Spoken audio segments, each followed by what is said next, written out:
à 11. Matthieu, chapitre 21, les 11 premiers versets. Nous lisons la parole de Dieu. Matthieu, chapitre 21, nous commençons à lire à partir du verset 1. Nous lisons la parole de Dieu pour sa seule et unique gloire. Le verset 1. Lorsqu'ils approchèrent de Jérusalem et qu'ils firent arriver à Bethphagée, vers la montagne des Oliviers, Jésus envoya 2 disciples en leur disant, « Allez au village qui est devant vous. Vous trouverez aussitôt une ânesse attachée et un anneau avec elle. Détachez-les et amenez-le moi. Si quelqu'un vous dit quelque chose, vous répondrez, le Seigneur en a besoin. Et à l'instant, il les laissera aller. Or, ceci arriva afin que s'accomplisse ce qui avait été annoncé par le prophète. Dites à la fille de Sion, voici ton roi vient à toi, plein de douceur, et montez sur un âne, sur un anneau, le petit d'une ânesse.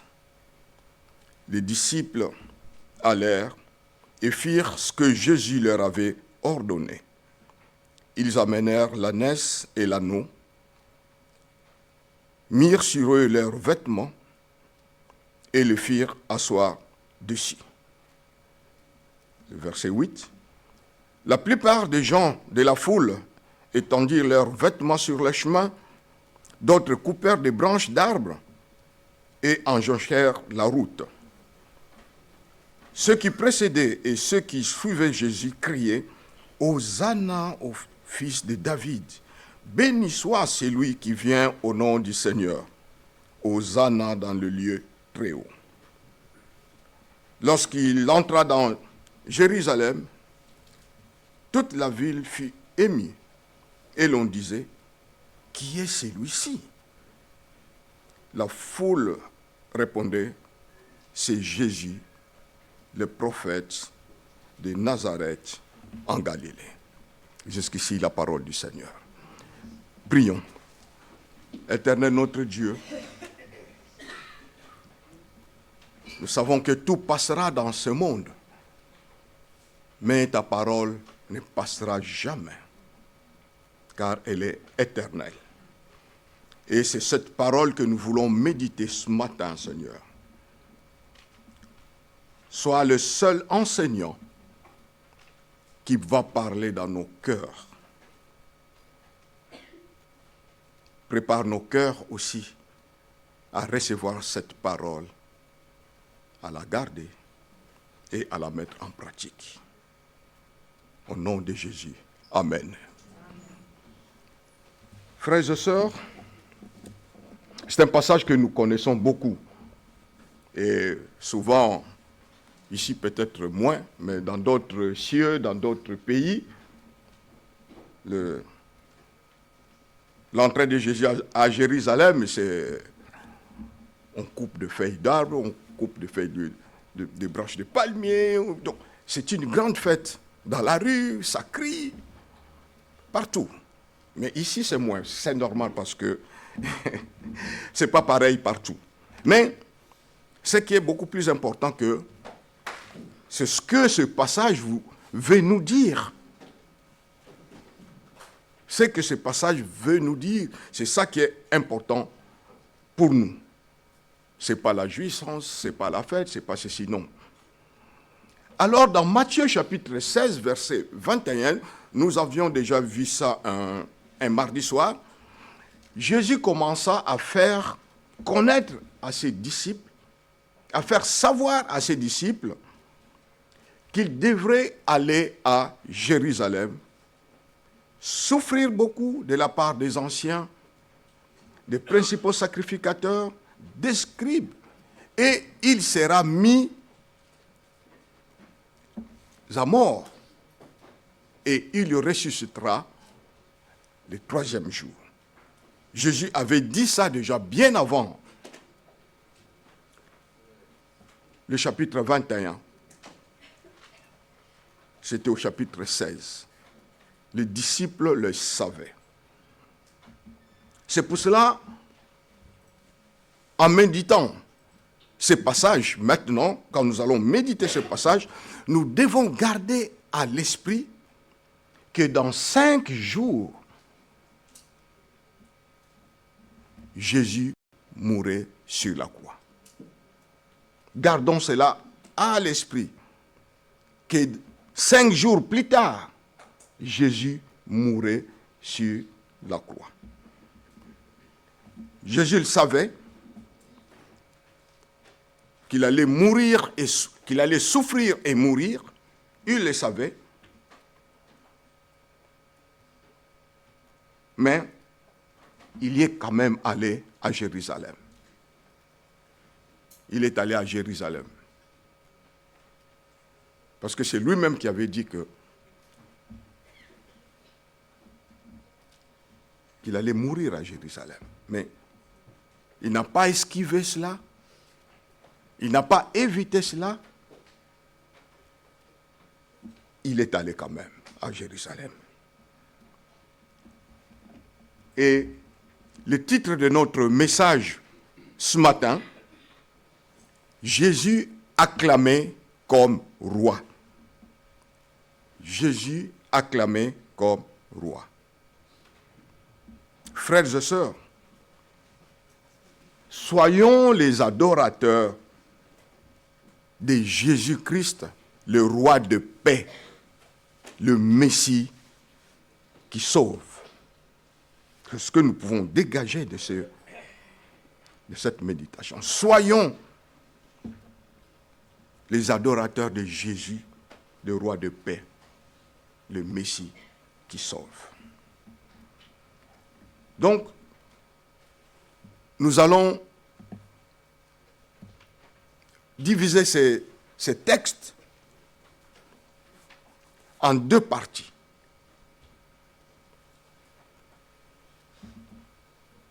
Nous avons 2 parties principales dans ce texte. La première va du verset 1 jusqu'au verset 7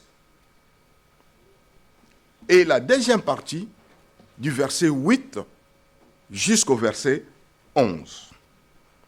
Alors la première partie. La première partie que j'ai intitulée « Le roi prépare son entrée ». Bien sûr, à Jérusalem. Le roi prépare son entrée. C'est la première partie. L'entrée de Jérusalem, l'entrée de Jésus, à Jérusalem, nécessite une préparation impliquant les disciples. Nous lisons au verset 2 et 3, nous lisons ceci. Jésus envoya 2 disciples en leur disant, « Allez au village qui est devant vous. Vous trouverez aussitôt une ânesse attachée avec un anneau avec elle. Détachez-les, amenez-le-moi. Si quelqu'un vous dit quelque chose, vous répondrez, le Seigneur en a besoin. Et en l'instant, il le laissera aller. » Les instructions de Jésus aux disciples sont claires et précises. Claires et précises. Il envoie 2 disciples. Nous ne savons pas leur nom. Nous ne savons pas lesquels. La Bible ne cite pas le nom de ces 2 disciples. Et les instructions sont comment? 1. Vous trouverez aussitôt une ânesse attachée et un anneau avec elle. Deuxième instruction, détachez-les et amenez-le-moi. Troisième instruction, si quelqu'un vous dit quelque chose, vous répondrez, le Seigneur en a besoin. Voilà les instructions que le Seigneur a données à ses 2 disciples. Frères et sœurs, mettez-nous un peu à la place des disciples lorsque vous entendez ces instructions. Comment allons-nous réagir quand nous entendons ces instructions de Jésus-Christ? Entre parenthèses, j'ouvre une parenthèse. Imaginez, nous sommes à Saint-Denis, 9-3. Imaginez, vous arrivez chez quelqu'un, vous entrez chez quelqu'un ou chez le voisin, quelque part là. Vous rentrez chez lui. Vous prenez sa voiture. Vous vous installez au volant. Les propriétaires qui sont dans la maison, ils regardent sur la fenêtre. Mais c'est quoi ça là? Il sort et il vous demande, mais monsieur, qu'est-ce que vous faites avec ma voiture? Et vous répondez, le Seigneur en a besoin. Je pense que frères et sœurs, ça sera vraiment une bonne raison de se faire agresser. Et la police va arriver, on va vous arrêter. Une belle occasion, hein? Ah oui. Surtout si le propriétaire, il est costaud. Oh là là. Imaginez ce que le Seigneur a dit à ses disciples. Mais, à la fin de ses instructions, Jésus dit à ses disciples, à l'instant, il le laissera aller. Et tout se déroule exactement comme Jésus l'avait dit. Ils entrent, ils prennent l'ânesse et l'anneau, boum, ils s'en vont. Quand même, ils appartenaient à quelqu'un, mais il n'a rien dit. On ne va pas trop parler là-dessus parce que la Bible ne parle pas du propriétaire, mais est-il qu'on essaye de se mettre à sa place. Le Seigneur en a besoin.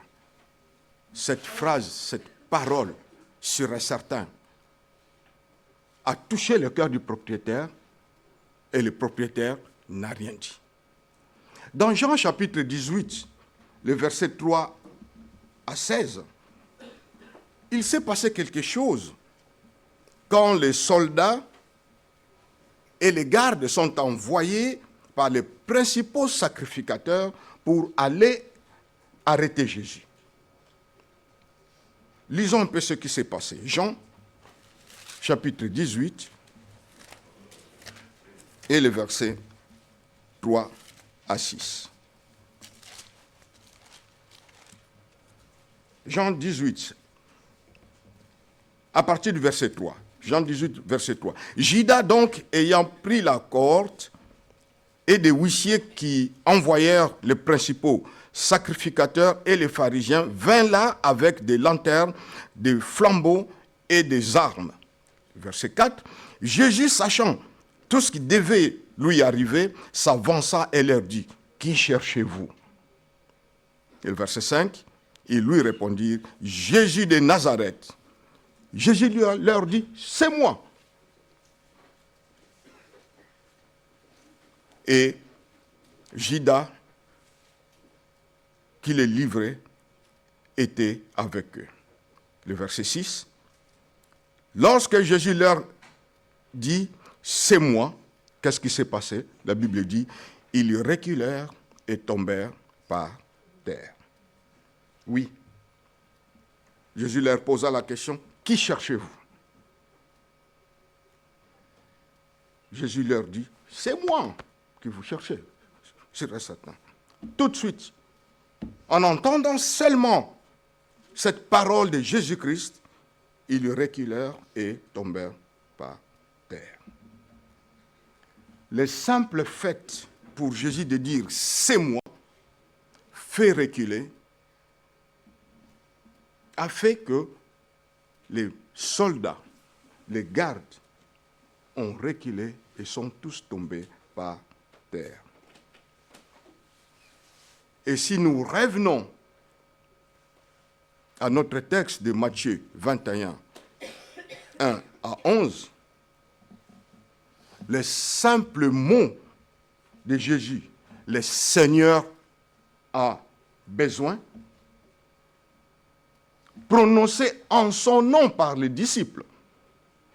Parce que les disciples n'ont pas dit autre chose. Les disciples ont dit ce que Jésus leur a dit de dire. C'était les mots, la parole de Jésus-Christ.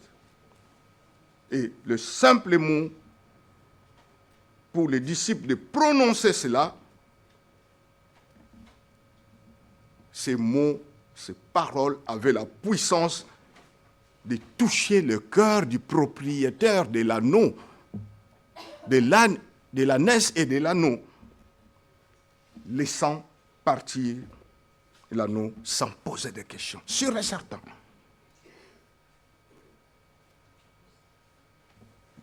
Les soldats ont entendu Jésus dire « c'est moi ».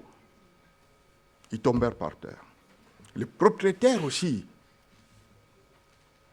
de l'ânesse et de l'anneau, quand il a entendu « le Seigneur en a besoin », c'est une parole de puissance. Parce que le Seigneur a une parole de puissance. Le fait d'entendre ça seulement, il n'a pu rien dire et a laissé partir. Nous voyons clairement parlant que Jésus montre son autorité et son pouvoir royal. Royal. Et nous connaissons l'histoire de la guérison du chef militaire qui a dit à Jésus, « Dis seulement un mot, et mon serviteur sera guéri. » Il dit, « Seigneur, ce n'est pas la peine de te déplacer. Dis seulement un mot, là où tu es là. » Le Seigneur est à Saint-Denis, il dit seulement un mot. Toi, tu es à Marseille, boum. Ça touche ton cœur. C'est ce qui s'est passé avec les disciples. Le Seigneur en a besoin. Alors, frères et sœurs, posons-nous cette question. Pourquoi Jésus avait-il besoin d'un anneau? Pourquoi? Quand nous lisons les évangiles, nous voyons que Jésus a toujours marché. C'est ce que la Bible dit, les évangiles. Jésus a toujours marché allant de ville en ville. Il n'a jamais eu besoin d'un animal pour se déplacer. Il marchait. Alors pourquoi a-t-il besoin maintenant d'un anneau pour entrer à Jérusalem? Il pouvait marcher. Il y a une raison à cela, et nous le voyons, nous la voyons, cette raison, au verset 4 et 5. Et le verset 4 et 5 dit ceci, la raison c'est quoi? Le verset 4, « Or, ceci arriva afin que s'accomplisse ce qui avait été annoncé par le prophète. » Qu'est-ce qui était annoncé par le prophète? Nous continuons, verset 5. « Dites à la fille de Sion, voici ton roi vient à toi, plein de douceur, et montez sur un âne, sur un anneau, le petit d'une ânesse. » Et là, Matthieu cite une prophétie de Zacharie, chapitre 9, verset 9.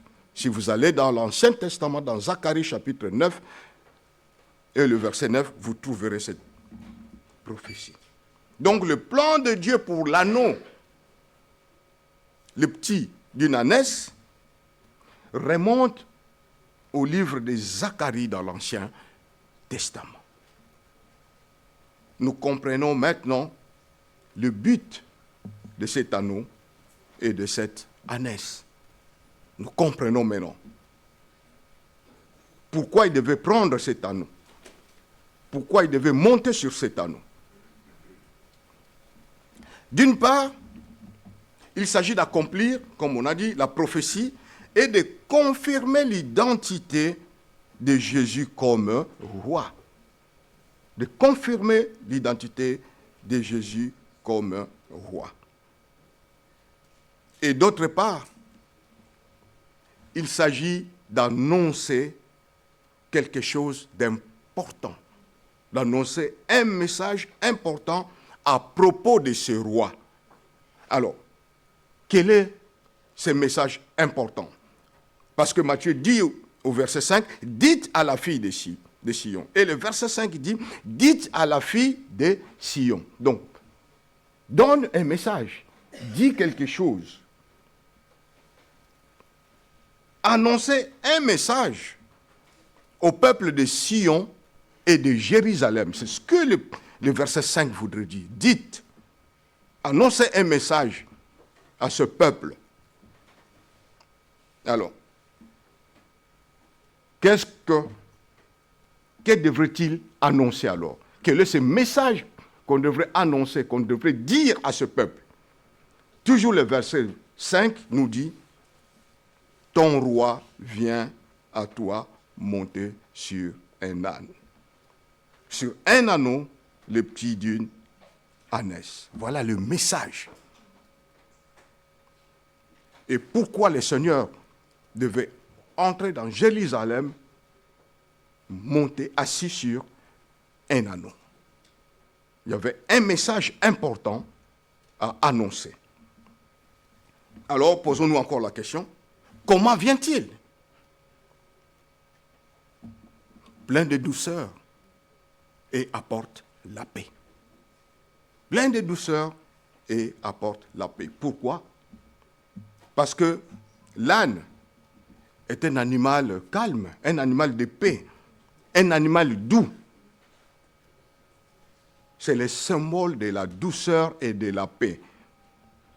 On ne va jamais à la guerre, si vous lisez dans l'Ancien Testament, à cette époque, on ne va jamais à la guerre avec un âne.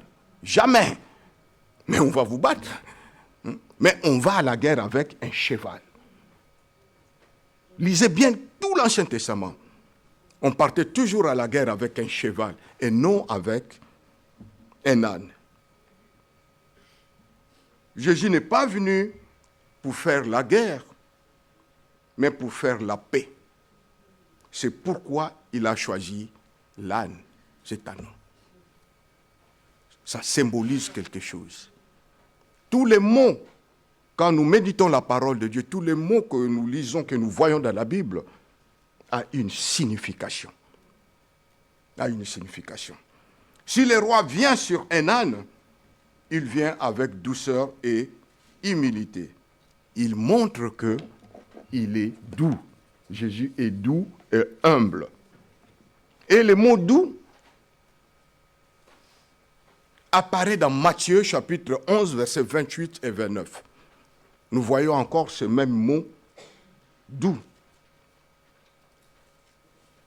Où il est dit ceci, Matthieu 11, 28, 29, où Jésus dit, « Venez à moi, vous tous qui êtes fatigués et chargés, et je vous donnerai du repos. Prenez mon joug sur vous et recevez mes instructions, car je suis doux et humble de cœur, et vous trouverez du repos de vos âmes. » Là, c'est les caractéristiques de ce roi qui rentre dans Jérusalem assis sur un anneau. Et quand nous méditons encore, nous cherchons vraiment dans l'Ancien Testament, nous voyons que l'âne a servi à beaucoup de choses. Et nous voulons faire un peu le parallèle entre, parce que là, Jésus entre dans Jérusalem pour aller accomplir les sacrifices ultimes. Il va donner, il va s'offrir. Il va s'offrir pour nous à la croix. Il va faire ce sacrifice. Et l'âne a servi aussi à quelque chose dans ce sens-là concernant les sacrifices. Nous voyons cela dans Genèse verset 22, le verset 23. Quand Abraham voulait sacrifier son fils, Isaac. Nous voyons cela dans Genèse chapitre 22, le verset 3. Je peux lire à partir du verset 2. Dieu dit, « Prends ton fils unique, celui que tu aimes, Isaac, va-t'en au pays de Morija, et là, offre-le en sacrifice sur l'une des montagnes que je te dirai. Et le verset 3 dit ceci, Abraham se leva de bon matin, sella son âne. L'âne a servi aussi au sacrifice d'Isaac. Et là, nous voyons Jésus-Christ monter sur un anneau et il va vers le sacrifice suprême. Oui, le peuple a besoin d'un roi qui leur parle de paix, qui les traitera avec douceur et qui les sauvera. Jésus sait que son peuple est fatigué et accablé par le péché. Il entre dans Jérusalem comme un roi de paix, le prince de paix, le Messie qui apporte le salut. La deuxième partie de notre méditation, du verset 8 à 11, c'est l'adoration et la louange du peuple au roi. La première partie, c'était le roi prépare son entrée, et la deuxième partie, l'adoration et la louange du peuple au roi. Jésus est adoré et loué par la foule comme roi.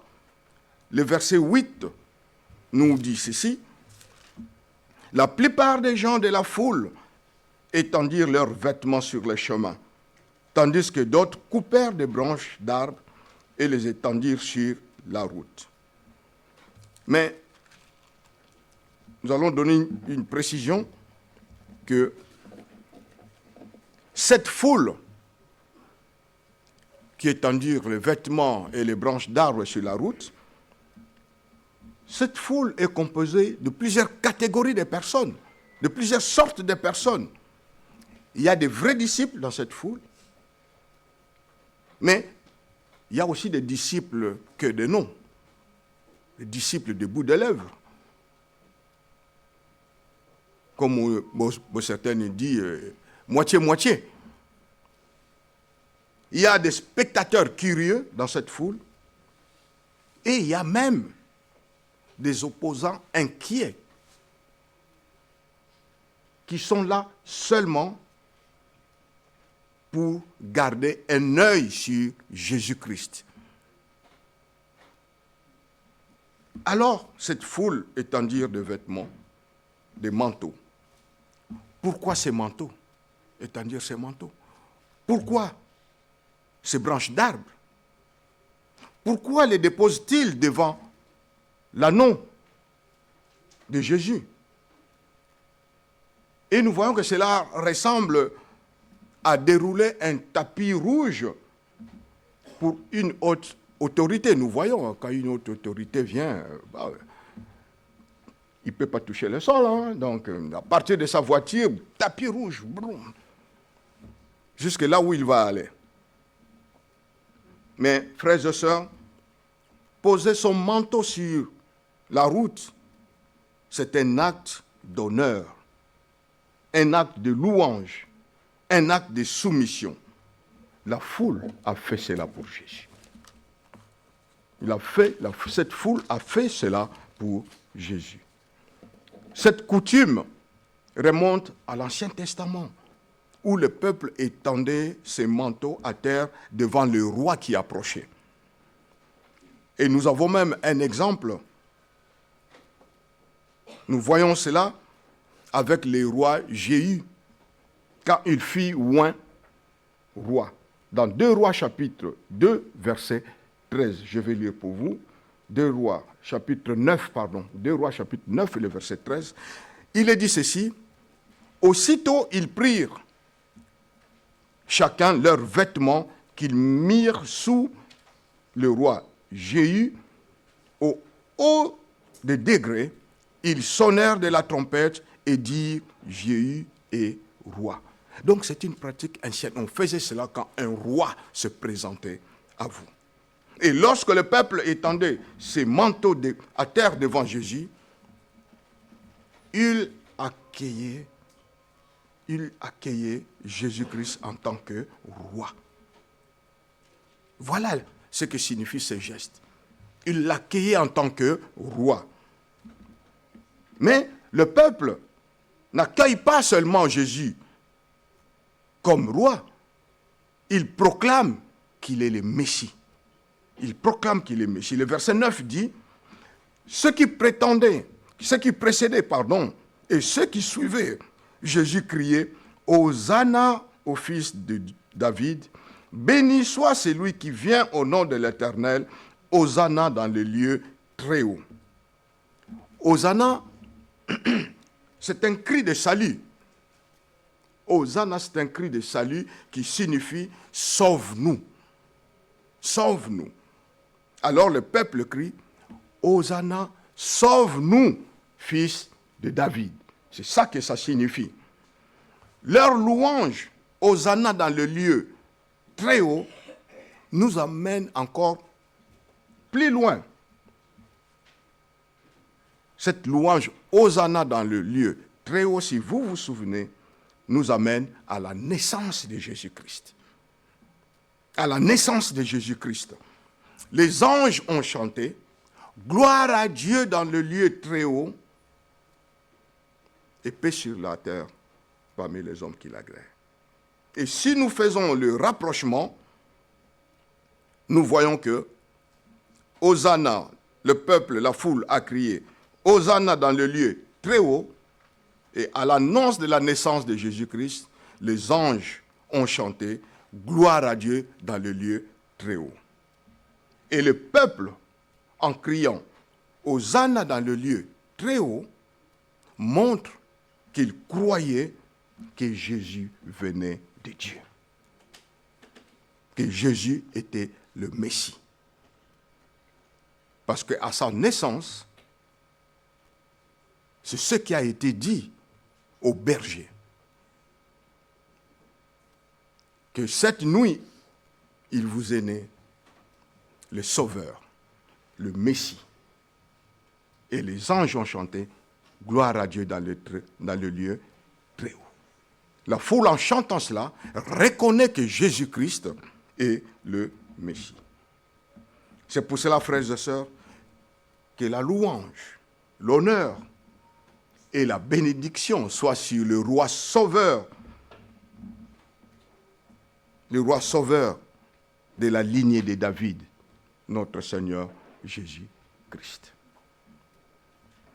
Il y a encore une chose que Matthieu n'a pas dit, que l'évangile de Luc relève.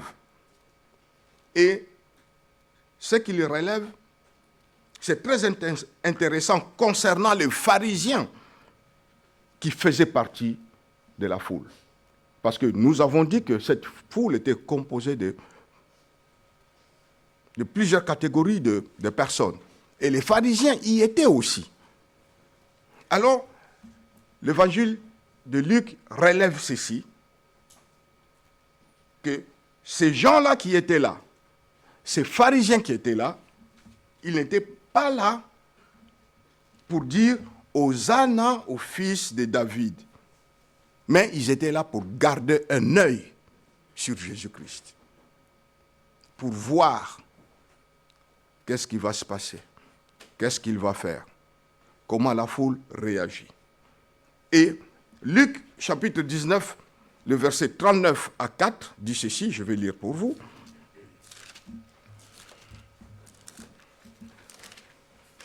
Luc, chapitre 19, le verset 39 à 40.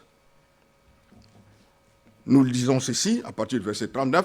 Quelques pharisiens du milieu de la foule dirent à Jésus, Maître, reprends tes disciples. Pourquoi reprendre ses disciples? Parce que les disciples et la foule criaient Hosanna au fils de David. Hosanna dans le lieu très haut. Les pharisiens disent, Maître, reprends tes disciples. C'est-à-dire qu'ils ne disent pas ça. Les pharisiens ne voulaient pas. Mais le verset 40, qu'est-ce que Jésus dit? Jésus répondit, je vous l'ai dit, s'ils se taisent, les pierres crieront. Voilà la réponse de Jésus. Les pharisiens disent, non. Ils ne peuvent pas te glorifier, t'adorer, te louer comme ça. Dis-le de se taire. Mais Jésus dit, s'ils se taisent, les pierres crieront. Frères et sœurs, quand on vient à l'église, tu te tais ou tu loues Jésus-Christ, le roi de paix, le Messie qui sauve. Quand nous venons ici, nous nous assemblons, nous nous retrouvons tous ensemble. Quelle est notre attitude? Je chante pour Jésus-Christ. Je le loue. Je l'adore. Chez moi, à la maison, quelle est mon attitude vis-à-vis de ce roi, Jésus-Christ? Je l'exalte ou je m'étais. Mais sache que Jésus a dit aux pharisiens, s'ils se taisent, s'ils ne font rien, si je le reprends, les pierres crieront. Faisons attention, frères et sœurs. Si tu te tais chez toi à la maison, quand tu es à la cuisine, tu vas voir que les assiettes vont commencer à louer le Seigneur. Faisons attention. Faisons attention. Bien qu'il soit un roi doux et humble, nous devons lui rendre louange, honneur et la gloire à chaque instant. À chaque instant. C'est très important. C'est dommage que des fois, nous ne le faisons pas. C'est dommage que nous ne le faisons pas des fois.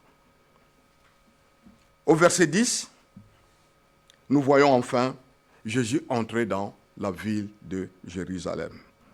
Et le verset 10 dit ceci, lorsqu'il fut entré à Jérusalem, toute la ville fut troublée. Et l'on disait, qui est celui-ci? La ville était troublée.